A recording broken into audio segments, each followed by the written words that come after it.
Allahu Akbar. Allahu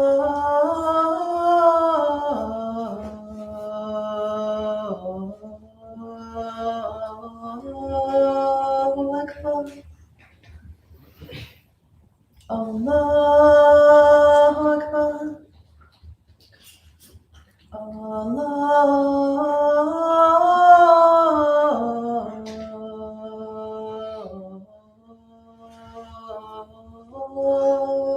Akbar.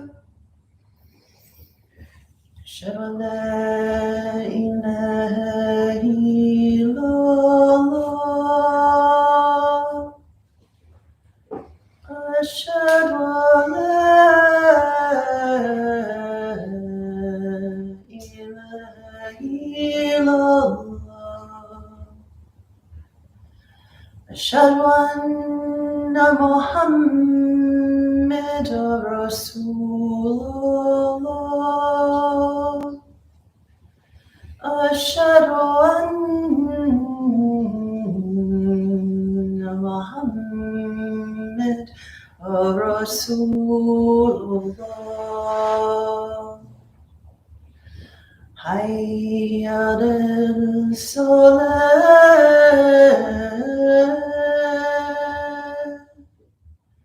حي على الصلاة.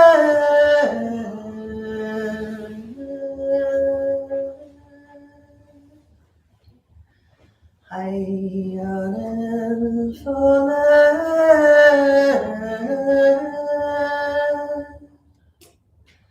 حي على الفلاح.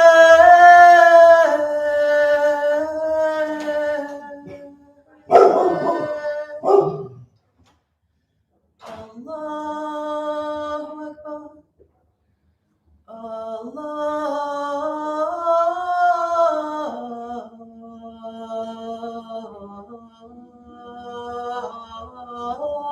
Allahu Akbar.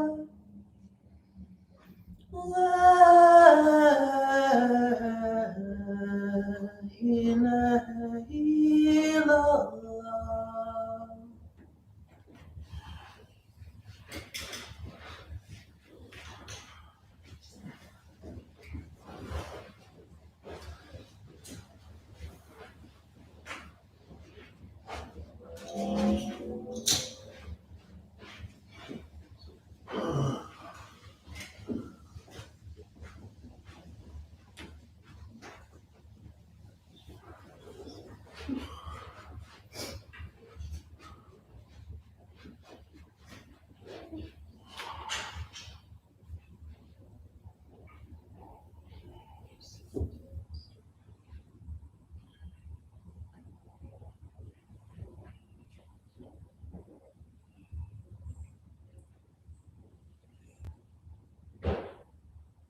السلام عليكم.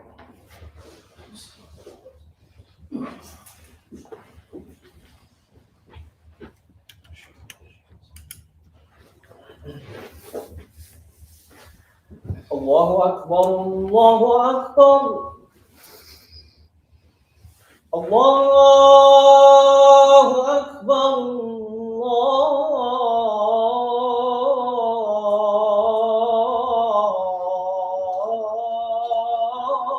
الله أكبر. أشهد أن لا إله إلا الله.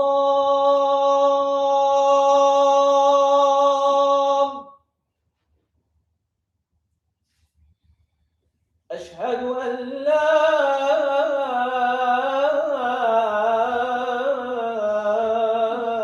إله إلا الله.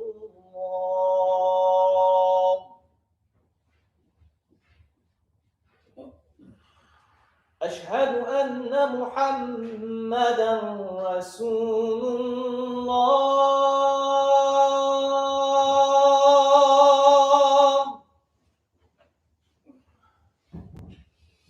أشهد أن محمدًا رسول الله.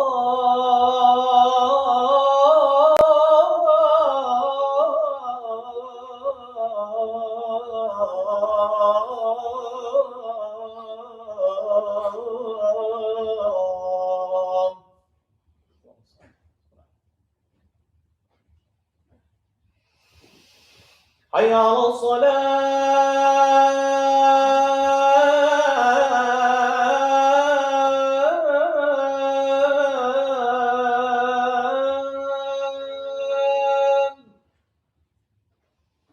حي على الصلاة.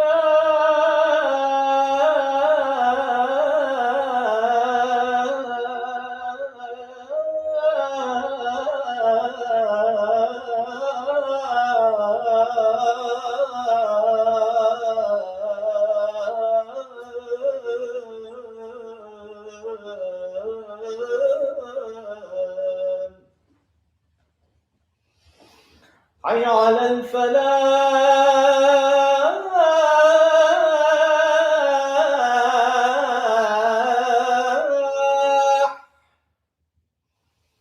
حي على الفلاح.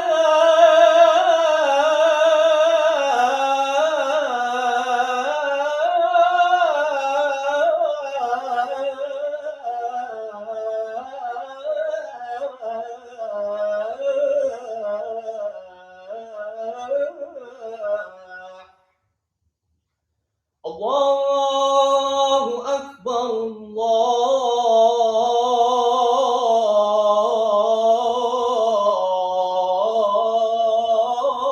الله أكبر.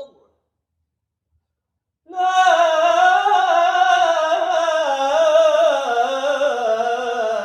إله إلا الله. والصلاة والسلام على سيدنا محمد وعلى آل سيدنا محمد وسلم.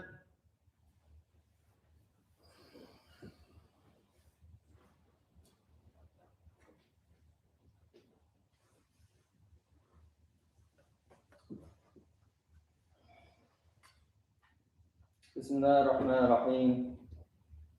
وسبحان الله العلي العظيم. الحمد لله رب العالمين.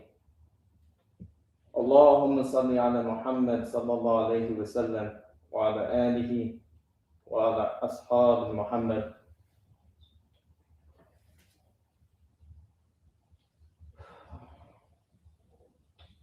The human being is created in a state of need. From the moment that the human is in its mother's womb, it doesn't witness, it doesn't experience any separation from its mother. It can't perceive any separation. It is one with its mother, it's one with its environment, and when the human being exits the womb, it still views itself as one with its environment. And then pain sets in, the realization of separation sets in, and the environment begins to form the human being, and form the consciousness of the human being, and direct the human being. This creates influence, and this creates a delusion of separateness, one that's reinforced by culture, that we are a separate entity from the things that surround us, the people that surround us, the culture that surrounds us. We forget on a daily basis how we're formed by our friends, how we're formed by the movies that we watch, how we're formed by 1,000 different forces that we remain unaware of, unless we make a decision to become aware of it. Allah talks about this in the Quran, that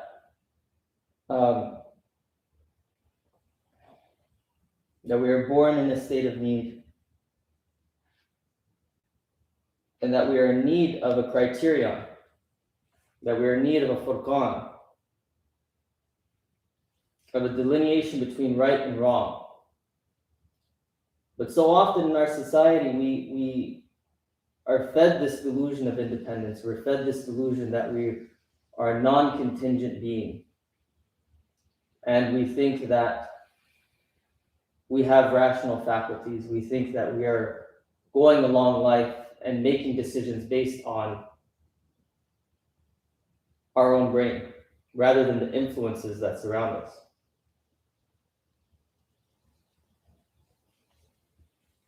What I want to talk about today is this need, the state of need and the state of what forms us, so that inshallah we can begin to make more conscious decisions around what we are and who we become.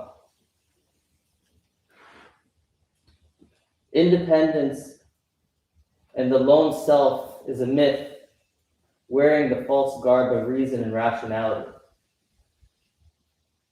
You do not think for yourself except by effort along a path. You do not change yourself except by action. Your best thinking will get you the same results because of habit and fear. And fear, at least in my life, has proven to be the corrosive thread that runs through all elements, that shapes all elements of what I do. Because I'm a human being who is created in a state of need.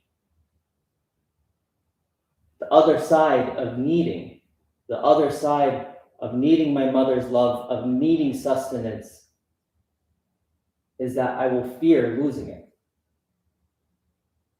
It is inescapable that fear is going to run my life. What this looked like for Muslims 1,400 years ago, or for people, is very different than what it looks like now.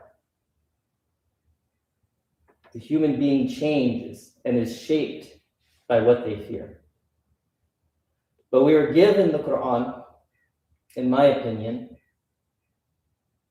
as ultimately an intervention to inform us of this reality.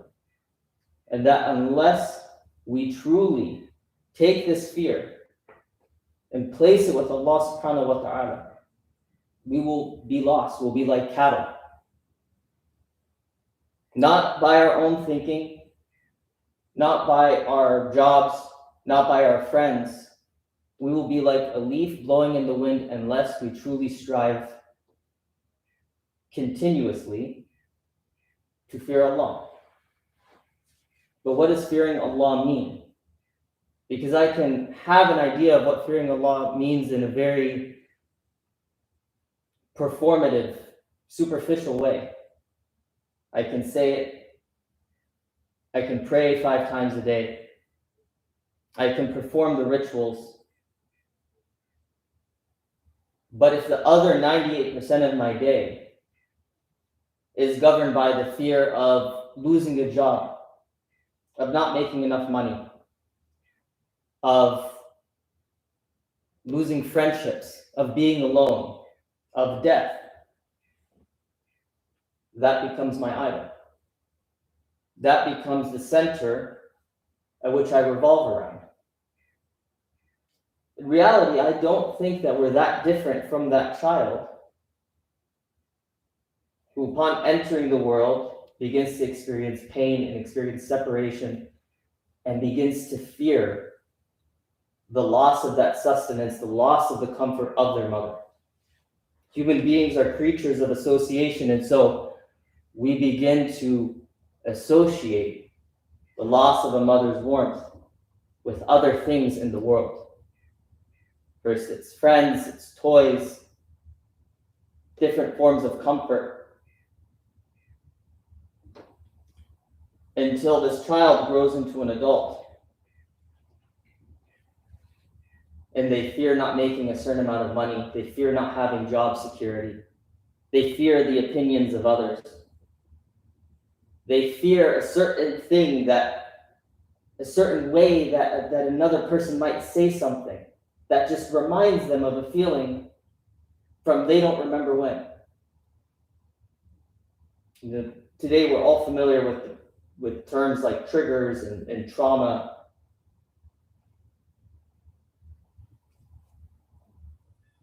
And we are painfully unaware of how these things run our life, of how they steer us. And if it were not for the intervention of the Quran, the intervention from Allah subhanahu wa ta'ala, which repeatedly tries to remind us that it's not just happenstance, it's not just fear that is guiding us, but that there is something else, something intelligent, something conscious,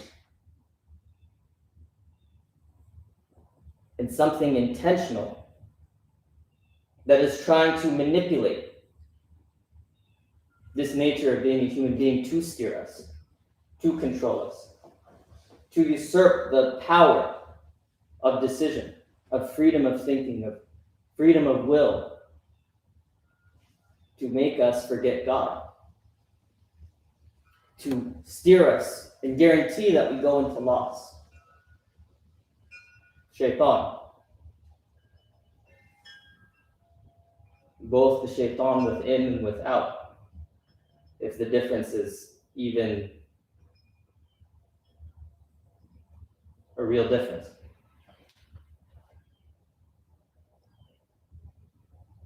So what are we to do about this? What are we to do about the nature of being human? About the nature of living in fear, of being governed by fear? Well, there are multiple approaches. The most common one, which I don't think is unique to the contemporary era, is to pretend that we don't have fear. The most common one is to organize life, organize the people around us to make us forget that we're fearful. We bring people close to make us feel good. We pick up habits to make us feel good.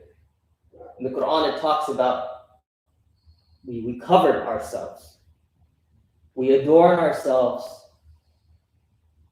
literally, but it's a metaphor for adorning yourself and covering yourself with things that make you forget the state that you're in, which is fearful, which is in need. The delusion is that this brings me power, that somehow this will allow me to wrest satisfaction and wrest outcomes from life by my own will, that I can somehow organize life in a way to forget this need and get more of the outcomes that allow me to forget that I am a human being, I am a contingent and beautiful creation. But I'm not incontingent. I am not infinite. I am affected and influenced by the people and the environment around me. Allah subhanahu wa ta'ala in the Quran repeatedly, one of the main thrusts is that your power does not lie in that delusion, that your society, the people around you, those who attribute the lie to the message will try to convince you that your power is in forgetting that, is in forgetting your state, and forgetting it by prestige, forgetting it by money, forgetting it by lust, forgetting it by tribal affiliations, forgetting it by belonging with the people who seem most powerful, who seem to have life figured out. Constructing institutions of delusion that allow you to gain a sense of security.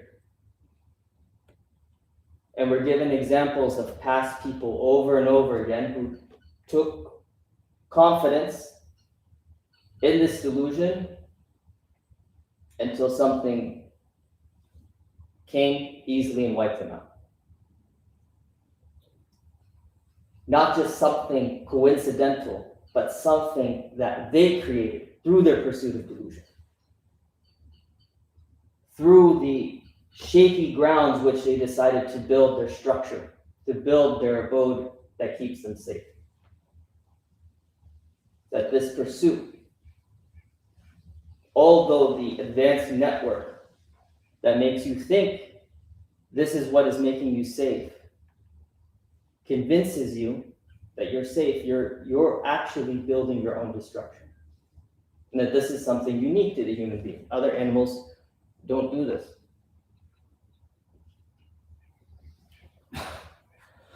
In Surah Furqan, verse 43,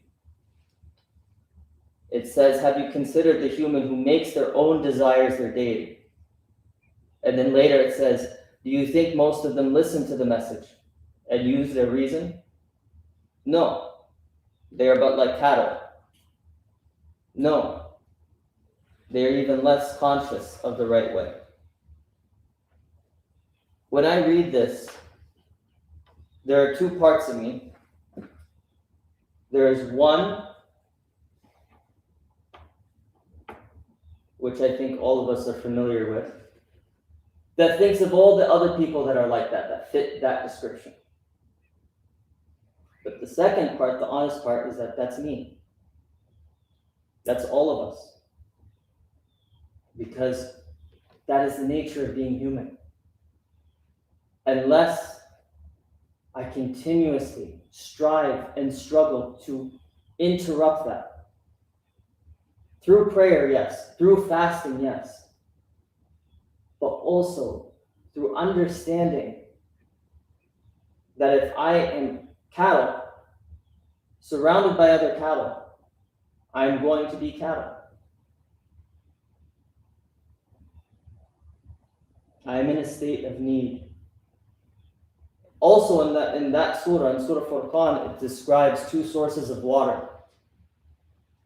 Sweet water, and that can hydrate you, and salty water, which does the opposite. And I don't think that this is any coincidence. When you take the surah as a whole, it is communicating to you that there is something that is right and there is something that is wrong. And the challenge is that something that is wrong, unless you intervene and begin the journey of trying to not be cattle, it will seem like the something that is right. Unless you have a clear criterion that necessitates the revelation and necessitates God's intervention to guide the human being, you will be lost because you will not be able to tell the difference between the two waters.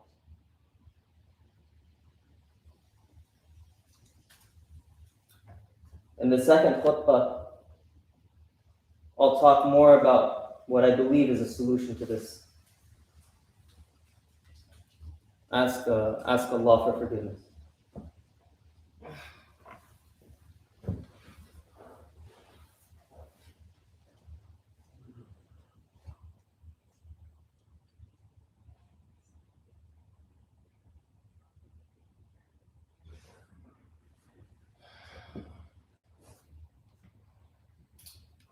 Bismillah ar-Rahman ar-Rahim.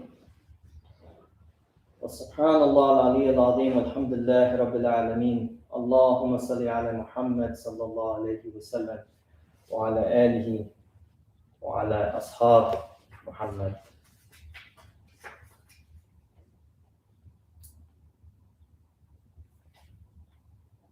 I don't think that we are just animals in need. I think the special thing, the beautiful thing about being human is that we're given a choice. But it is not the kind of choice when I'm sitting down and a family member asks me, what do I want for dinner? And I pick one or the other, and then that's it. It's a choice I make every minute of every day, through my action, through my decisions, through my words. The other side of this coin of being a creature that is influenced by my surroundings, and also being a creature that is influenced by my surroundings, but being a creature that is influenced by my surroundings, that is given the breath of the divine, that has a fraction of the infinite within it, is that I am extremely powerful. My ability to influence the environment around me is equal, if not more, to my ability to be influenced. And this is the other part of the delusion.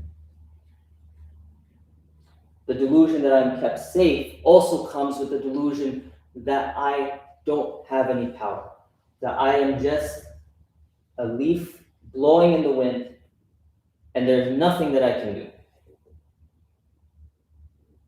And the stories of Fir'aun, the people who follow Fir'aun are criticized not for contributing to their own oppression.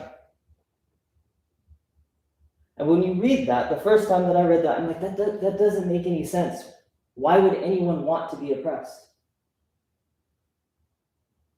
And I still can't answer that, but when I look around, when I actually look at myself and take inventory of my fears and make an attempt to understand what is Cherif, I, in all honesty, see that there are many places where I'm convinced that life is just the way it is, and that there's nothing that I can do. I convince myself into an action. I convince myself that this thing is just too big, whatever that thing is. And that's usually what keeps me in wrongdoing. Not usually, if I'm being honest, every single time, that is what keeps me in wrongdoing. I don't make an affirmative decision to do wrong. I just convince myself that doing right is pointless. It's futile. But the truth is that I have a lot of power. The truth is that when I'm kind to people that love me, the people that look up to me, the impact that I have on their life is gigantic. So much so that it's as if the entire human project relies on me. If I approach this from my quantitative brain, I can't grasp that. But there are moments in life when you feel it. There are moments in prayer where I know everyone has felt this, where you have this honest, piercing truth that what I do matters. That it matters that I go and I love my family. That it matters that I go and I love the person who is struggling.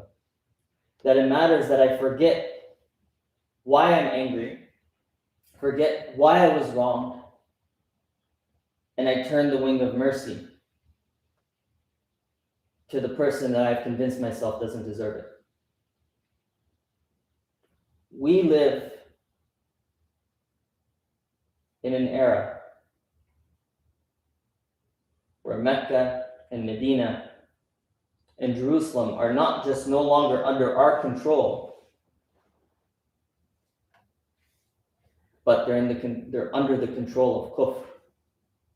I'm not talking about labels of Jewish, Christian, Muslim. I'm talking about the nature of what is ignorance, of what is governing and making decisions for those places. And they're not just places. Because like I talked about, human beings are created in a state of need. They need to be influenced with the sweet, hydrating water. Allah is truly the greatest parent because we were given the revelation as sustenance, and we were given sacred spaces as sustenance. And when I see a sense of apathy, of defeat when it comes to these sacred spaces, what I really see is a human being that is completely disconnected from its truth, completely disconnected from the truth that they are a contingent body that needs sustenance. Like a person forgetting to eat, or a person forgetting to take care of himself. Because this happens quite often. And usually as a byproduct of disease. We're in need of these sacred spaces, and we are in need of good companionship. So,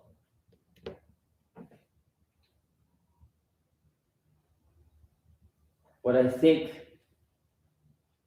is the beginning of a solution to this is to realize that this need is fulfilled by providing that need for someone else.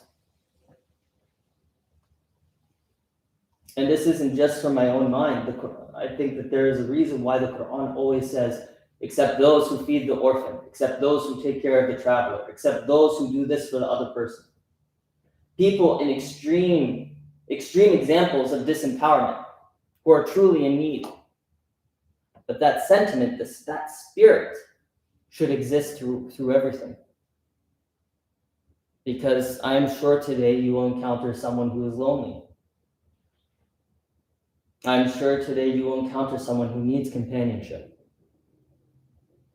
I'm sure that today you will encounter someone who is making the right decision, who is doing the brave thing, and because they are doing the brave thing, they are feeling more alone. Not only do they need you, but you need them. Because by providing for them, you become closer to Allah subhanahu wa ta'ala. This is the power of being human, is I can truly change another human being's life just with my words, just with my presence. And when you have an ummah, when you have a body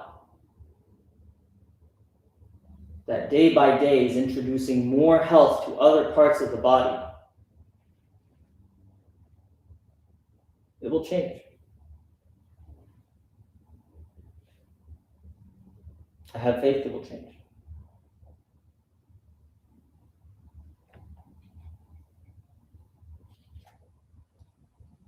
I don't think that we are in need of any more self-righteousness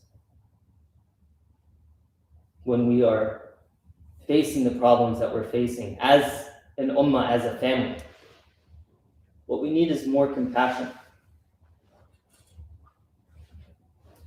What we need is more consideration of what I can do for you, rather than how are you falling short in doing for me. Maybe, inshallah, that will begin to, or not begin to, but maybe, inshallah, that will let in more light. Allah, make us instruments of your will, of your peace. Where there is hatred, let us bring love. Where we have been injured, let us forgive. Where there is doubt, let us bring faith. Where there is despair, let us bring hope. Where there is darkness, let us bring light. Where there is sadness, let us bring joy. Ya Allah, grant that we seek to comfort than to be comforted, to understand than to be understood, to love than to be loved. Help us to forget our desires so we may worship you. Help us to forgive so we are forgiven. Help us to die to our fears and awaken to the truth and embrace your way of life. Guide us to what is best and let us not trade this life for the one to come. Allah, guide us to prefer your justice over our own. Allah, guide us to our dignity and our power, not the power within lies, but the power of patience, the power of humility, and the power of abandonment of the whispers of shaitan that has convinced us that the grazings of cattle is your Islam. Aqim as-salam.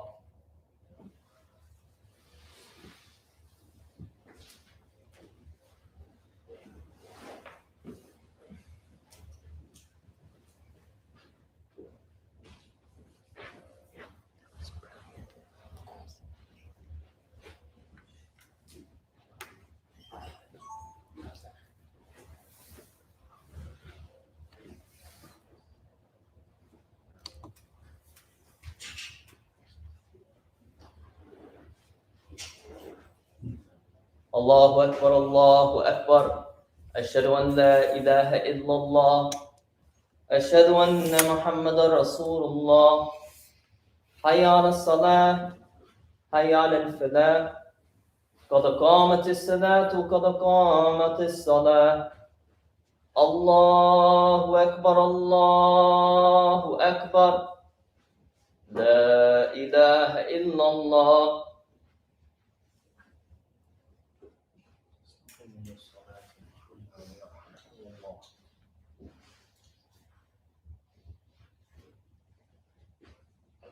Allahu Akbar.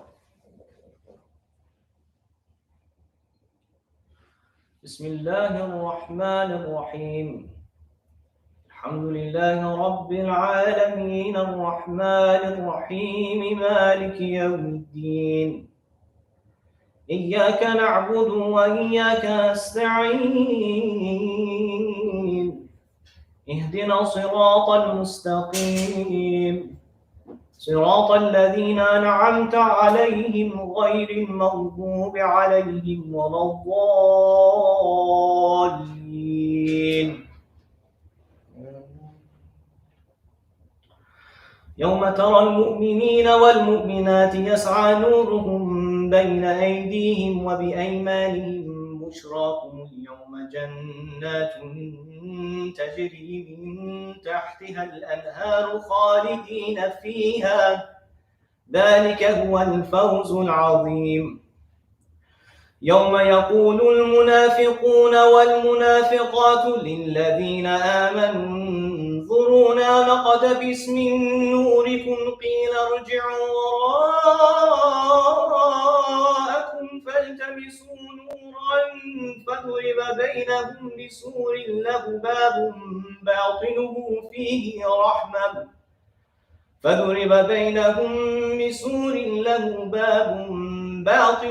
فيه رحمة وظاهره من قبله العذاب ينادونهم ألم نكن معكم قالوا بلى ولكنكم فتنتم أنفسكم وتربصتم وارتبتم وغرتكم الأماني حتى جاء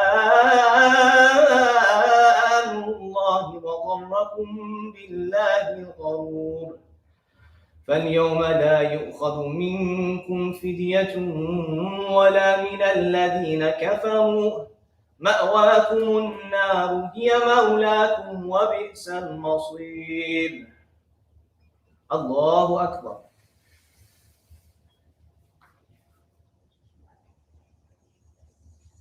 سمع الله لمن حمده.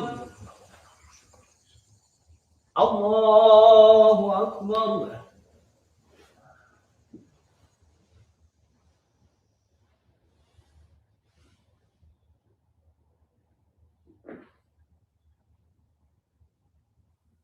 الله أكبر.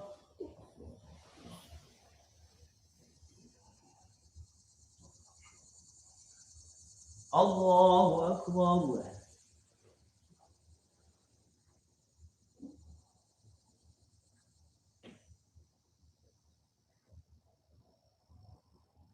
الله أكبر.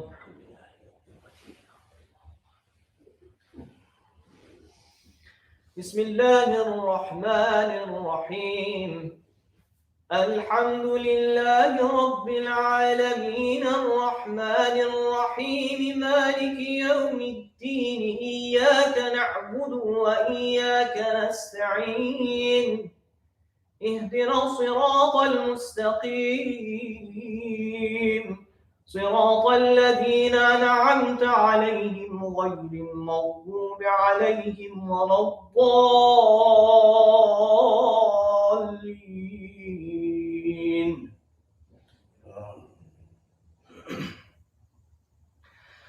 ألم يأن للذين آمنوا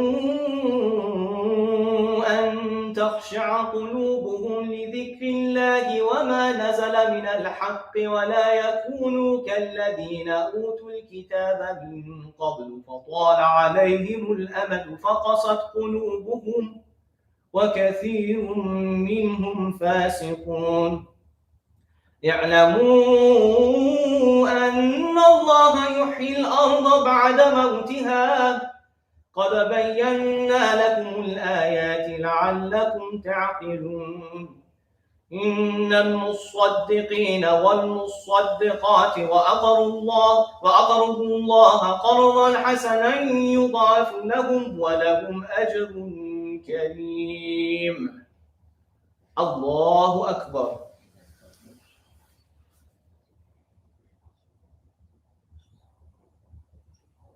سمع الله لمن حمده. الله أكبر.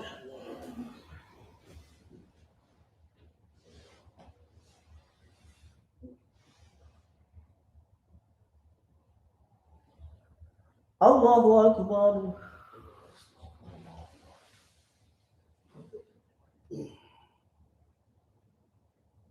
الله أكبر.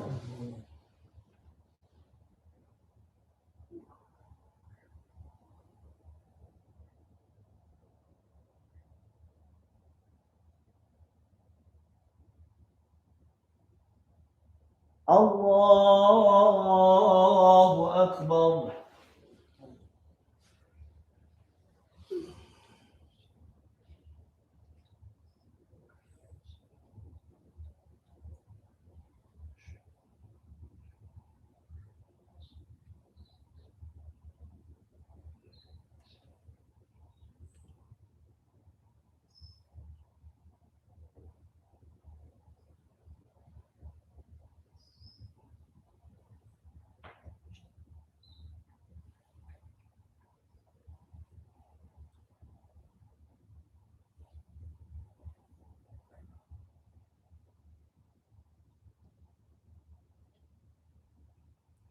السلام عليكم ورحمة الله. السلام عليكم ورحمة الله.